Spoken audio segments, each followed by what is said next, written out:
I think everybody agrees that the goal is always worthy to have 100% of the students, score at a proficient or advanced level on a test that's intended to measure what's being taught. But there's also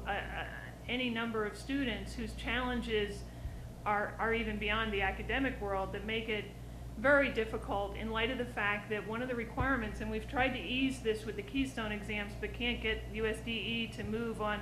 the 3rd through 8th grade exams, is that not every kid is ready to take an on-grade level test at the same time. And so a lot of teachers have personally experienced students who they know are reading at maybe a 2nd or 3rd grade level being required to take a 4th or 5th or even 6th grade test and just, give up in frustration, if not tears. And so the process itself seems to be challenging. That's not really going to change in terms of who's required to take the test, but the notion of reaching 100% proficiency by next spring, is the fact that that's being relieved is of comfort to people who understand that not every kid is going to make it on the timeline that's been established. In keeping with what had been the governor's campaign promise for a school report card, that the school performance profile that had been created in relationship to the Educator Effectiveness Act would serve as a better means, quite frankly, statewide as a state accountability system, so that parents could compare apples and apples and oranges and so forth with a simple to understand 100-point scale.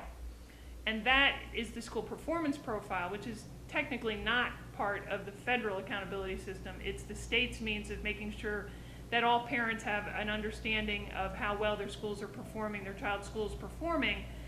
using a state-determined system called the school performance profile. I think the school performance profile itself, and again, recognizing that that's a state accountability system for all schools, I think in that regard, you're going to see districts have a much clearer understanding of what they should be focusing on in order to improve their scores. But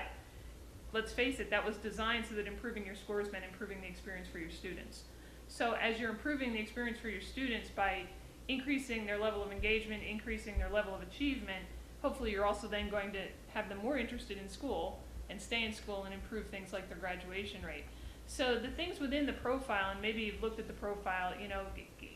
contain so many of the same elements that are in the federal accountability system. So you've got attendance, you've got graduation rate, you've got achievement, you've got growth. And I think what's interesting about using the school performance profile for the state accountability system is that everybody's got a stake in the game. And what I would be looking at as a parent would be,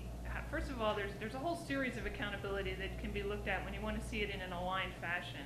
And in fact, in the federal waiver application, we included a graphic organizer that helped people see that we were looking at how are we holding our students accountable, how are we holding our teachers and specialists accountable, how are we holding principals accountable, superintendents, and also how are we holding our higher ed institutions accountable for preparing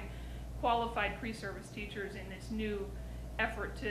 increase rigor through our PA state standards and so forth. So the idea is that you have an aligned accountability system that is also accompanied with appropriate resources to support